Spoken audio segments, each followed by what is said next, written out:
Central জাপানের একটা শহর নাগোই, এবং সেই শহরের ফ্যাক্টরিতে কাজ করে সাতোরু। কিন্তু এই সাতোরুর ব্যাপারে যদি আমি একটু বলি তাহলে আপনারা জেনে অবাক হবেন।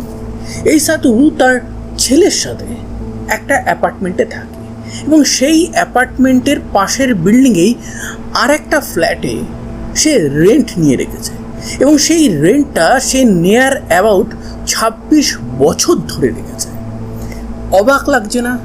একটা ফাঁকা ফ্ল্যাট সে কেন 26 বছর ধরে ভাড়া নিয়ে রেখেছে, এবং সেই ভাড়াটা যেটা সে লাস্ট 26 বছরে দিয়েছে সেটার পরিমাণ নিয়ার অ্যাবাউট 1,35,00,000 টাকা ভারতীয় মুদ্রাতে। কিন্তু কেন? সে কি সাইকো ছিল? সে কি ওখানে কাউকে মেরেছিল যেটা সে লুকাচ্ছিল, নাকি এটা তার একটা ভালোবাসার রূপ ছিল যেটা পরবর্তীকালে মেজর একটা ব্রেক থ্রু তার জীবনে এনে দেবে?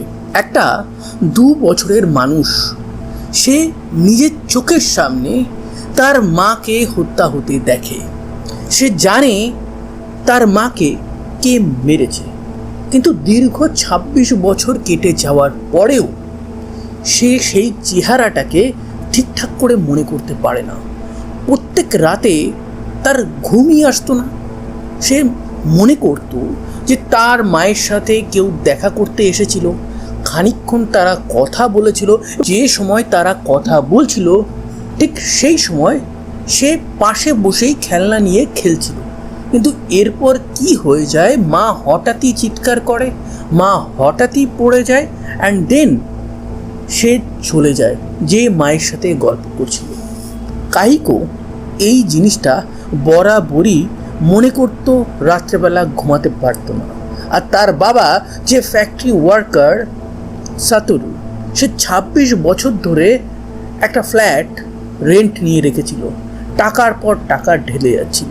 বাপ ছেলের সাথে তাহলে হয়েছিলটা কি?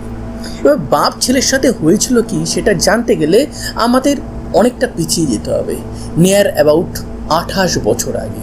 28 বছর আগে এক ফ্যাক্টরি ওয়ার্কার সাতোরুর সাথে নামিকোর প্রেম হয়ে যায়, এবং প্রেমের পরেই তাদের বিয়ে হয়, এবং বিয়ের পর তারা আলাদা থাকতে শুরু করে, এবং তাদের একটা সন্তানও হয়। সেই সন্তানের বয়স যখন 2 বছর, একদিন সাতোরু তার কাজের জন্য বেরোয়। সেদিন সকালবেলা সে যখন বেরিয়েছিল, সে কল্পনাতেও ভাবতে পারেনি এটাই তার ওয়াইফকে সে জীবন্ত অবস্থায় লাস্ট টাইম দেখছে। ভাগ্যের কি পরিহাস, সে সেদিন যখন ফ্যাক্টরি থেকে ফেরত আসে, এসেই দেখে তার ওয়াইফ মৃত অবস্থায় পড়ে আছে, সারা ফ্ল্যাট রক্তে ভরে গেছে, এবং সেইখানেই তার সন্তান খেলনা নিয়ে খেলা করছে। সন্তানকে কেউ আঘাত করেনি, তার সন্তানকে কেউ খাওয়ায়নি। সে অবাক চোখে তার বাবার দিকে তাকিয়েছিল। সাতোরু কিছু বুঝে উঠতে পারেনি, সে কাঁদবে না পুলিশকে বলবে। খানিকক্ষণ তো সে চুপচাপ ওখানেই বসেছিল। তারপর সে পুলিশকে ডাকে, পুলিশ আসে, তদন্ত শুরু করে। এবং হাজব্যান্ড ওয়াইফে যখন ওয়াইফের মৃত্যু হয় 100% টাইম এবং 100% দেশেই হাজব্যান্ডকে প্রথমে দোষী মেনেই তদন্তটা শুরু করা হয়। তো এই ক্ষেত্রে জাপান পুলিশও এর বাইরে কিছু করেনি। তারা ভাবে সমস্ত কর্মকাণ্ড সাতোরুই ঘটিয়ে এই নাটকটা করছে। তারা সাতোরুর ফ্যাক্টরিতে যায়, সেখানে গিয়ে জিজ্ঞাসাবাদ করে। তারা জানতে পারে যে সাতোরু সেদিন একদম প্রপার টাইমে এসেছিল এবং প্রপার টাইমে গেছিল। সাতোরুর ওয়াইফ নামিকোর যে মৃত্যুটা হয়েছিল, সেই মৃত্যুটা ওই টাইমের মধ্যেই হয়েছিল যে টাইম সাতোরু ছিল ফ্যাক্টরিতে। এটা কনফার্ম হয়ে যায়।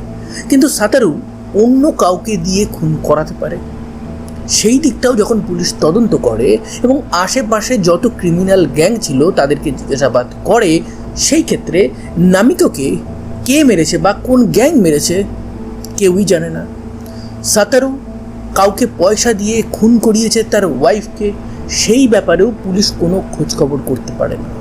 এবার তারা নামিকোর যে পার্সোনাল লাইফ আছে সেটার দিকে নজর রাখে। নামিকো অ্যান্ড সাতোরু তারা প্রেম করে বিয়ে করেছিল, যাদের সুখের সংসার ছিল, সবাই এই কাপেলের ব্যাপারে প্রচণ্ড ভালোই বলতো। সাতোরুর কি কোনো অবৈধ প্রেমের সম্পর্ক ছিল সেটা ভালো করে তদন্ত করার পর পুলিশ জানতে পারে সাতারু একদম একটা সচ্চা প্রেমিক কাম হাজবেন্ড ছিল। সে কাজে যেত এবং বাদবাকি টাইমটা সে তার ফ্যামিলিকেই দিত।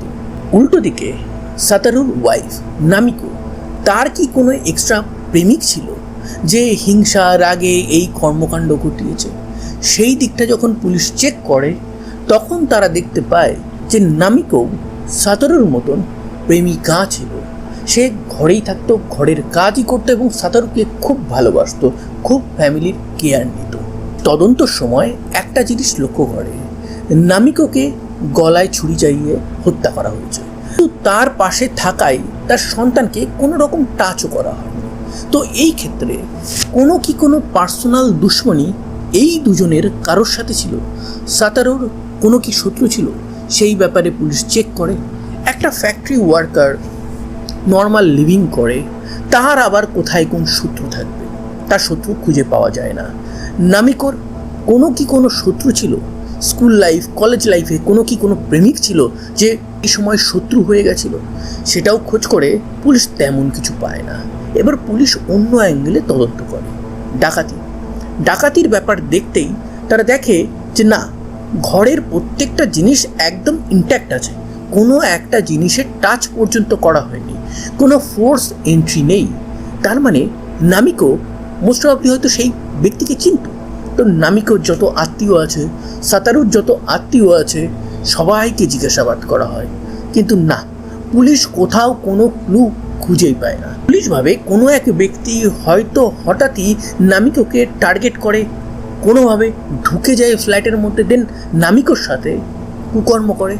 কিন্তু যখন ময়না তদন্তের রিপোর্ট আসে তখন দেখা যায় যে না, নামিকোর সাথে কোনো কুকর্ম হয়নি, নামিকোর বডিতে একবার টাচও করা হয়নি। তো সেই ক্ষেত্রে কুকর্মের অ্যাঙ্গেলটাও এখানে মিস আউট করে যায়। পুলিশের কাছে একমাত্র সাক্ষী আছে সাতারু এবং নামিকোর সন্তান, কিন্তু তার বয়স এতটাই কম, সে হয়তো সবই দেখেছে কিন্তু কোনোদিনও কাউকেই সে কিছু বলতে পারবে না এবং তার বলা কিছু কোর্টে গ্র্যান্টও হবে না। তো এই ক্ষেত্রে পুলিশ রীতিমতন ফেস করছে একটা ব্লাইন্ড কেস। সেই সময় ওই এরিয়াতে কোনো সিসিটিভি ক্যামেরা ছিল না। ক্রাইম স্পটটা পুলিশ ভালো করে চেক করে এবং ভালো করে চেক করতে তারা দেখতে পায় নামিকোর রক্তের সাথে সাথে আরও বেশ কয়েক ফোঁটা রক্ত ওই ফ্ল্যাটেই ছিল, যেটা নামিকো বা সাতারু বা তাদের সন্তানের ছিল না। তাহলে সেই রক্তের ফোঁটাগুলো কার ছিল? নিশ্চয়ই সেটা খুনিরই ছিল। সেই রক্তটা বি গ্রুপের ছিল এবং ওই ফ্ল্যাটে জুতোর ছাপ পাওয়া যায়। যে জুতোর ছাপটা পুলিশ দেখে সেটা একটা লেডিস জুতো এবং তার দৈর্ঘ্য বেশি না, 5 থেকে 6 ইঞ্চি। তো তাহলে কিলার কি কোনোভাবে কোনো ফিমেল হবে? সেটা পুলিশ ভাবতে থাকে। আর সাথে সাথে ময়না তদন্তের রিপোর্টের দিকে তারা যখন আরও ভালো করে লক্ষ্য করে, তারা দেখে যে ব্যক্তিরা নামিকোকে খুন করেছে তারা খুব একটা এক্সপার্ট ছিল না, খুবই দুর্বলভাবে গলায় আঘাত করা হয়েছিল। একটু এদিক ওদিক হলে হয়তো নামিকো বেঁচেও যেতে পারত, কিন্তু তার কপালটা খারাপ ছিল, সেই কারণে সে প্রাণে বাঁচতে পারেনি। ফ্ল্যাট থেকে যত প্রমাণ, ফিঙ্গারপ্রিন্ট, বাদবাকি যা যা কালেকশন করার আছে পুলিশ সেগুলো কালেকশন করে অ্যান্ড তদন্ত শুরু করে। তারা সাতারুকে বলে যে আপনি এই ফ্ল্যাটটা পরিষ্কার করে আবার এখানে থাকতে পারেন, তাতে কোনো অসুবিধা নেই, আমরা সমস্ত এভিডেন্স কালেক্ট করে নিয়েছি। কিন্তু সাতারু সে একটা জিনিস জানতো যে একটা ক্রাইম সিন এমন একটা জায়গা যেখান থেকে অনেক বছর পরেও প্রমাণ পাওয়া যেতে পারে। তার ওয়াইফের জন্য জাস্টিস আনতে চাইছিল। তো যেহেতু কেসটা তখনও সলভ হয়নি, তো সে ডিসাইড করে যে আমি এই ফ্ল্যাটের একটু দূরে অন্য জায়গায় ফ্ল্যাট ভাড়া নিয়ে থাকবো, কিন্তু এই ফ্ল্যাটটা আমি একদম ইনট্যাক্ট রাখবো। তো রেন্টে থাকতো, সেহেতু ফ্ল্যাটের মালিককে বলে আমি এখানে থাকবো না, কিন্তু এখানে কাউকে আমি ঢুকতেও দেবো না, আমি প্রত্যেক মাসে যেমন রেন্ট হয় সেই রকম রেন্ট দেব, রেন্টের যেমন হাইক হয় সে হাইকটা যদি আপনি করেন আমি সেই রেন্টটাও দেব। আস্তে আস্তে এই কেসের ব্যাপারে কিন্তু সবাই ভুলতে থাকে। সাতারু এই ব্যাপারটা বলতে পারে না। সাতারুর সন্তান কহিকো সেও ভুলতে পারে না। সে বারবার একটা জিনিসই ভাবতো বা মনে করার চেষ্টা করতো, তার মায়ের সাথে সেদিন কে দেখা করতে এসেছিল, তার সামনেই সমস্ত ঘটনা ঘটেছিল। পুরো টাইমটা সে এই সমস্ত ভাবতে ভাবতেই বড় হয়ে যায়, কলেজ যায়, সেখানে পড়াশুনো কমপ্লিট করে, কিন্তু স্টিল তার মায়ের খুনি কে সেটা সে জানতে পারেনি। সাতারুর লাইফ সেই সময় কেমন চলছিল? সাতারু সে আর বিয়ে করেনি। সে ডিসাইড করে যে আমার ভালোবাসার মানুষকে কেউ একজন এরকমভাবে মেরে ফেললো এবং সমস্ত কিছু ভুলে আমি আবার বিয়ে করে সুখী হতে যাব না। আমার ওয়াইফকে যতদিন আমি জাস্টিস না দিয়াতে পারবো ততদিন আমি অন্য কোনো পার্টনারের কথা ভাববই না। আমি সারা জীবন সিঙ্গেল ফাদার থেকে যাব। সে সিঙ্গেল ফাদার হিসেবে সে তার সন্তানকে বড় করতে থাকে। সে মাঝে মাঝেই থানাতে যেত, এই কেসের ব্যাপারে জিজ্ঞাসা করতো, মিডিয়ার কাছে যেত, এই কেসের ব্যাপারে টিভিতে বলতো। সে রাস্তায় দাঁড়িয়ে দাঁড়িয়ে লিফলেট বিলি করতো। তো ওই শহরে মোটামুটি সবাই তাকে চিনে গেছিল, তার ওয়াইফের ব্যাপারে জেনে গেছিল এবং জাপানেও আস্তে আস্তে এই ঘটনাটা সবাই জানছিল এবং সবাই চাইছিল যে নামিকোকে কে মেরেছে, নামিকো অন্তত জাস্টিস যেন পায়। কিন্তু জাস্টিস সে কি আদেও পাবে? দীর্ঘ ২৬ বছর কেটে যায়, চলে আসে ২০২৫ সাল। এতদিনে সাতারু সে কি আশা ছেড়ে দিয়েছে? না, সে আশা ছাড়েনি, কিন্তু সে তার ওয়াইফকেও জাস্টিস দেওয়াতে পারেনি। তার মনে একটা দুঃখ রয়েছে। সে এখনও লিফলেট বিলি করে, সে এখনও থানাতে যায়, এখনও মিডিয়ার কাছে যায়, কিন্তু কোনো রেজাল্ট সে এখনও পায়নি। কিন্তু এইবার অদ্ভুতভাবে সে রেজাল্ট পেতে চলেছিল। ২০২৫ অক্টোবরের ৩০ তারিখ থানাতে এক লেডি আসে। সে পুলিশের জন্য ওয়েট করছিল। সিনিয়র পুলিশ অফিসার বাইরে টহল দিতে গেছিল। সে টহল দিয়ে যখন ফিরে আসে, সেই লেডি সেই পুলিশ অফিসারকে উদ্দেশ্য করে বলে, স্যার আপনার সাথে কিছু কথা আছে। তখন পুলিশ অফিসার তাকে নিজের রুমে নিয়ে যায় অ্যান্ড বলে যে বলুন আপনি কি বলতে চান।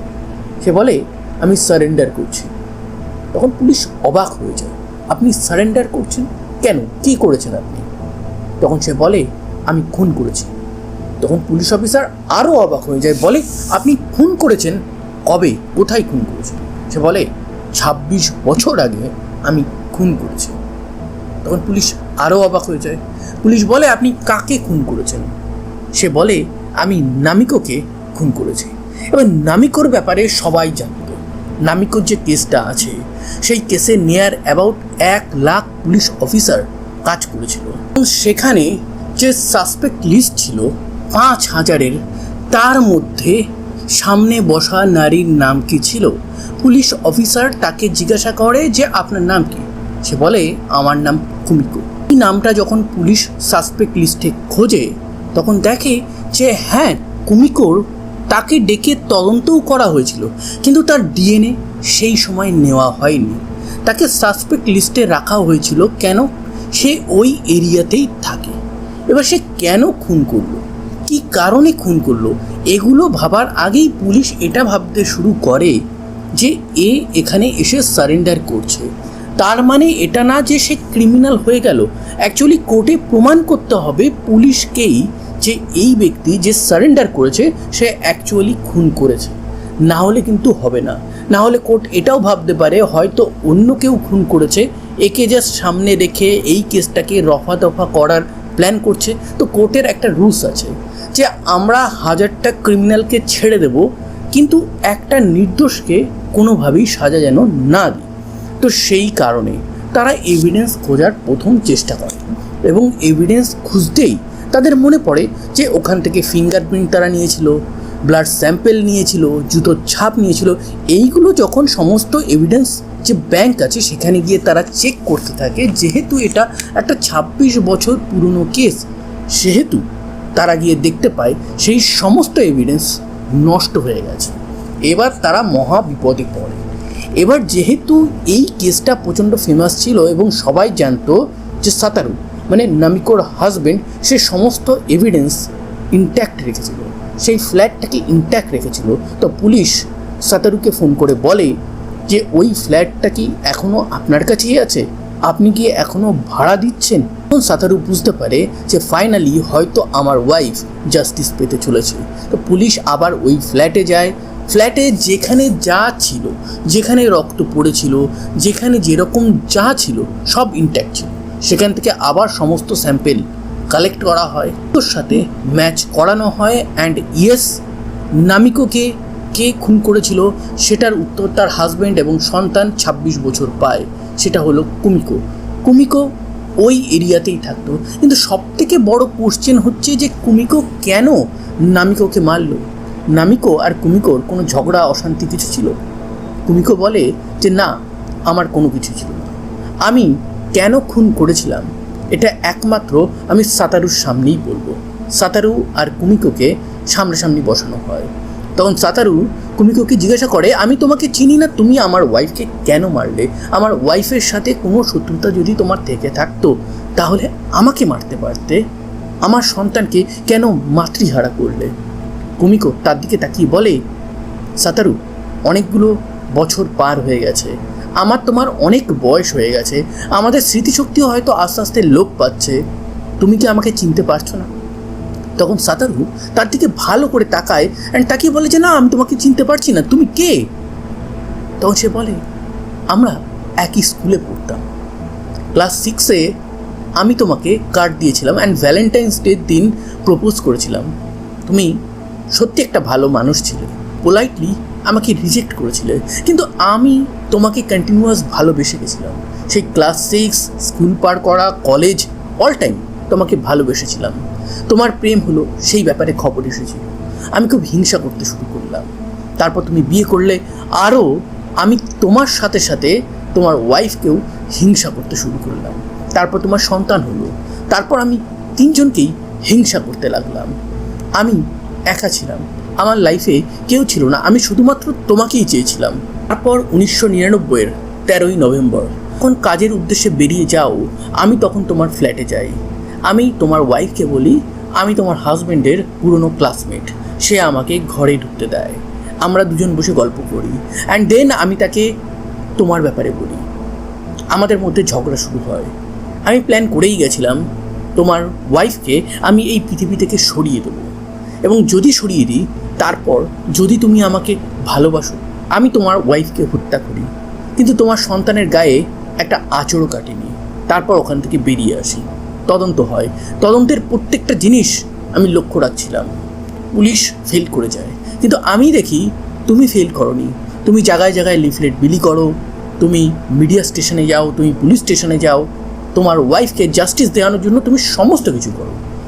এই প্রত্যেকটা বছর, মানে 26 বছর, 13ই নভেম্বর যখনই আসতো আমি ভয় পেতাম, আমার মন খারাপ হতো। আমি তোমার ওয়াইফকে মারলাম, কিন্তু আমি তো তোমাকে পেলাম না। কোথাও একটা গিল্ট আমার মধ্যে চলে এসেছিল, আমার রাত্রে ঘুম হতো না। আমি অনেক আগেই ভেবেছিলাম যে এই কথাগুলো হয় আমি তোমাকে নয়তো পুলিশকে বলে দেবো, দিয়ে নিজের মনকে শান্তি দেবো। কিন্তু আমি এটুকু জানতাম যে আমি যদি এটা তোমাকে বা পুলিশকে বলি, দেন সাতারু তুমি আমাকে ঘৃণা করা শুরু করবে। ভালোবাসা তো তোমার কাছ থেকে এই জীবনে পেলাম না, কিন্তু ঘৃণাটা কেন পাবো?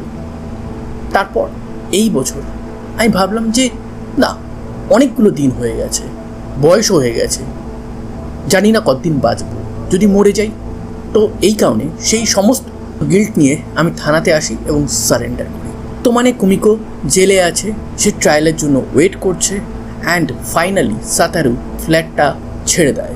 সে এবার অন্তত শান্তিতে কয়েক রাত ঘুমাতে পারবে, যতদিন না তার দেখা হবে তার ওয়াইফের সাথে। সে সারা জীবন সিঙ্গেল ফাদার হিসেবেই কাটিয়েছে। অ্যান্ড নেক্সট ইন ফিউচারে তার বিয়ে করার কোনো প্ল্যান নেই। তার ছেলে অনেক বড় হয়ে গেছে, 28 বছর, তার ব্যাপারে পাবলিকলি কিছু একটা তেমন শোনা যায় না। সে কোর্টে একবার অ্যাপিয়ার হয়েছিল অ্যান্ড তার বাবাকে প্রেইজ করেছিল। কী আছে? বলে যে ভালোবাসা নেই। আমি বলবো ভালোবাসা আছে, আপনি হয়তো ঠিক মানুষটাকে পাননি। অনেকে বলে পুরুষ মানুষ ভালোবাসতে পারে না। আজকের ঘটনা শোনার পর আপনার যদি সেই মতটা থাকে, তাহলে আমি বলবো যে আপনি একবার রিথিঙ্ক করুন। তো এই ছিল আজকের একটা ট্রু ক্রাইম ঘটনা কাম একটা লাভ স্টোরি। তো এই রকম রিয়েল লাইফ ট্রু ক্রাইম ঘটনা ইন স্টোরি ফরম্যাটে যদি আপনারা শুনতে চান, তাহলে অবশ্যই আমার চ্যানেলটাকে সাবস্ক্রাইব করবেন। সাবধানে থাকবেন, সতর্ক থাকবেন, এবং আনন্দে থাকবেন। আবার দেখা হবে নতুন কোনো এক ভেরি ইন্টারেস্টিং ট্রু ক্রাইম ঘটনার সাথে।